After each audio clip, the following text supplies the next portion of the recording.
Hello everyone. So today let's discuss the last part of this chapter, that is sexual reproduction in flowering plant. The topic apomixis and polyembryony. Okay.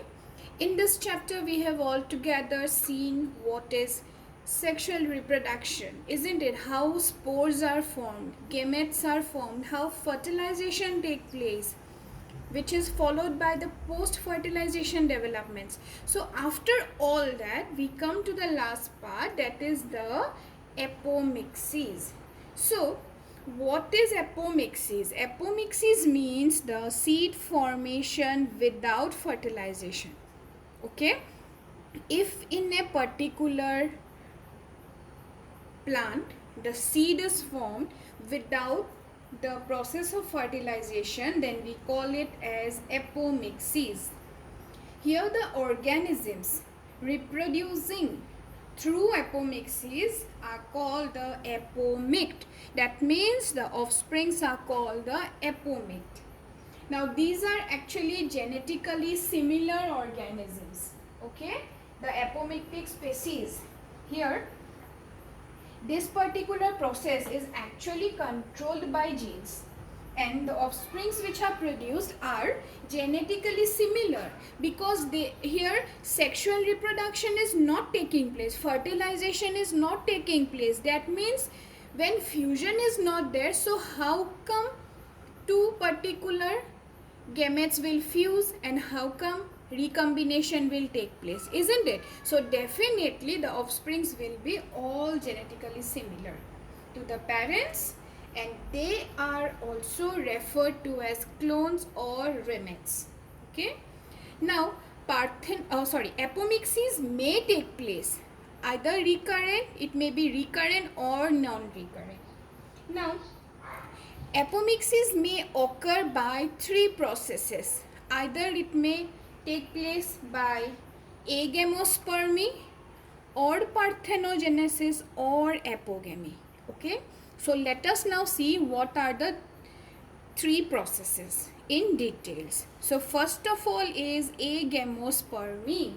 Now when we are talking about agamospermy, that means it is a mode of apomixis in which the seeds are formed but are asexual in nature.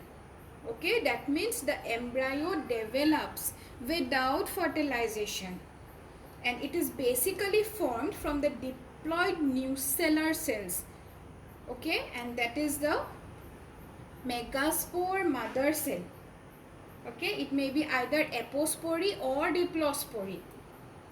And apospory, it is actually the development of embryo sac or gametophyte directly from the sporophytic tissue. Okay, now this process is actually known, sometimes it is also called the sporophytic budding, because here the development of embryo takes place adventitiously from the diploid cells of nucellus or integument, for which the agamospermy may also be termed as sporophytic budding. Okay, here in this process the main concept is that this particular apomixis, here seeds are formed but are asexual. Okay, now this we observe in case of, that is the sporophytic budding, it is observed in case of mango and orange. Okay, as you can see, these are the examples of agamospermy. Then the second process is parthenogenesis.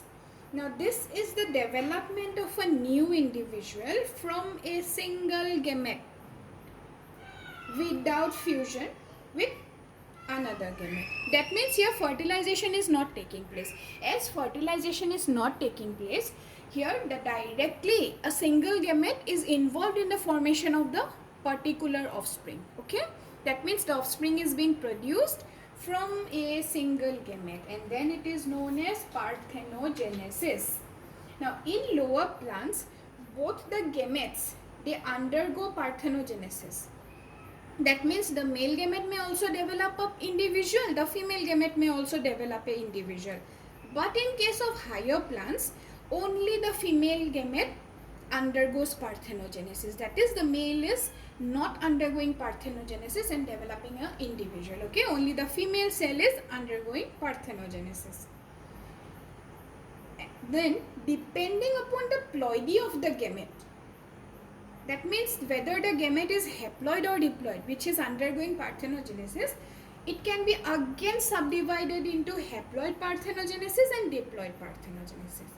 Suppose the gametes which are taking place in parthenogenesis are haploid, then we call it as haploid parthenogenesis. Okay, and if it is taking place in diploid cells, where that means the embryo sac as well as the eggs, okay, which are diploid, if it is developing from those cells, then it is known as diploid parthenogenesis. Got it? So here we observe in case of apple. Then third one is apogamy. Apogamy, it is a formation of embryo directly from the cells of the gametophyte. That means we have already studied the gametophytic tissue, isn't it? So from directly that gametophyte, the embryo will starts developing. In higher plants, the diploid apogamy takes place, whereas in lower plants it is haploid apogamy. Okay, so these are the three important processes that take place in apomixis. An example of apogamy is holy fern. Okay, so basically we have got that in apomixis the particular seeds are formed without fertilization, and those particular offsprings are known as apomicte, and it occurs by three ways: agamospermy, where the offsprings or where the seeds are completely asexual, okay, parthenogenesis, where individuals are formed from a single gamete without fertilization, and apogamy, where the embryo develops from the gametophytic tissue. Okay, now next, after apomixis we get polyembryony. Now the term itself indicates embryony, that means related to the embryos. Poly means many, so it is indicating that more than one embryo is formed during the development of the seed. Okay, that means a particular seed will contain more than one embryo. That particular condition is known as polyembryony. Now polyembryony may be simple cleavage or it may be adventive type. So first let's see what is simple polyembryony. Simple polyembryony, it is due to the fertilization of more than one egg cell in an ovule. Suppose in the ovule there are more than one egg cells, then it will be fertilized, and this condition develops when an embryo sac contains more than one egg or the ovule possesses more than one embryo sac. Okay, now basically what happened, we see that in one particular ovule one embryo sac is there in which one egg is formed, but sometimes exceptional cases may occur, isn't it? Then what happened? There may be more than one embryo sac or it may contain more than one egg. As for example in case of citrus, then there what happened, more than one embryo's development will take place, and that is known as simple polyembryony. The second one is cleavage polyembryony. Here it occurs due to the splitting of the proembryo into two or more parts and branching of proembryo.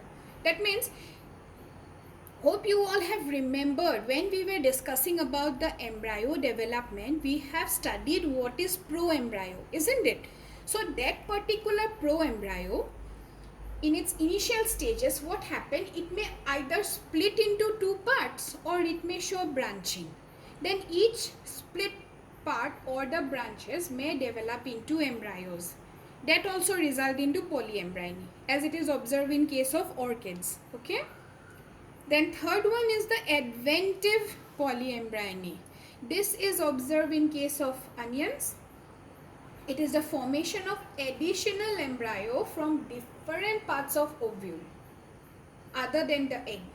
Okay. Normally what happened? Egg is responsible for developing of embryos, but sometimes in some plants The egg is not responsible, but other parts like the synergids, antipodal cells, nucellus, integument, etc. These are taking active part in the formation of embryos. Okay, then that particular polyembryony is called adventive polyembryony, and this we observe in case of onions. Now there are some potentials of apomictic polyembryonies. Okay, that means like the adventive embryos, they are fully viable. That means they are capable of viability. The embryos are free from infections. Okay, then these embryos are true clones of their parents. Already we have said that here fusion is not present, as fertilization is not taking place. So definitely what happened, the offsprings or the embryos which are developed, they have similar genetical constitutions that of the parents, and the phenomenon, it can be used to maintain the hybrid varieties indefinitely. As recombination is not taking place, so definitely if we are observing a particular character in that hybrid, then we can definitely keep it and restore it. Okay, as there is no any chance of recombination. So these are the two main important parts of this chapter. Then the third one is parthenocarpy. Parthenocarpy, that means the fruit formation without fertilization. Somewhere in the first chapter we have discussed about this topic, but let's just briefly revise it once. Okay, now parthenocarpy means the process of fruit formation without fertilization. In some plants, the stimulus of pollination is required. That is, the phenomenon is called then stimulative parthenocarpy. And in some plants, the parthenocarpy occurs in unpollinated flowers. Then it is called vegetative parthenocarpy. That means if parthenocarpy occurs in pollinated flowers, that means where pollination is necessary, fruit is formed where pollination is done, then it is known as stimulative parthenocarpy. And if it is occurring in plants where flowers are unpollinated, then it is known as vegetative parthenocarpy. Okay, now here the fruits that are formed, they are generally what happens, seedless. Okay, and this may be of three types: genetic parthenocarpy, environmental parthenocarpy, and chemically induced parthenocarpy. Genetic parthenocarpy, it is due to the genetic alternation caused by either mutation or hybridization. Okay, and it is also known as natural parthenocarpy. That means the parthenocarpic process which is occurring naturally due to the genetic alternation. Okay, as for example we observe in case of banana, pineapple. Then environmental parthenocarpy, here it is due to low temperature, frost and fog. That means if the temperature is very low, then parthenocarpy is induced. Okay, then we call it as environmental parthenocarpy, as for example pear, olive, etc. Then chemically induced parthenocarpy, here it is induced. The name itself is including that, or it is being induced chemically, isn't it? That means this is induced by spraying auxin and gibberellin in low concentration. Then parthenocarpy is induced. Okay, so as we observe in case of tomato, citrus. Okay, so these are the three different types of parthenocarpic fruits. Now these fruits, they do not contain irritant seeds which have to be removed before eating the fruit. That means whenever we are eating it, the fruit, sometimes what happens, if the seed is there, we have to remove it. So these fruits, they are seedless, so definitely it is easier for us to eat, isn't it? Then development of fruit plants inside the greenhouses where natural pollinators are generally not available, then this particular plants definitely will help it, and it is a quicker food processing process. Okay, so today we have discussed in our class three main important parts apart from sexual process. Okay, these are not involving any type of fusion. Apomixis, then polyembryony and parthenocarpy. Okay, one where seed is formed without fertilization, one where more than one embryo is formed in the seed, and the other where fruit is formed without fertilization. Okay, so hope this video is clear to you. Go to the definitions, examples. Okay, when we are studying about the different subtypes, its examples are important both for subjective as well as your MCQs. So if there is any problem, then let me know.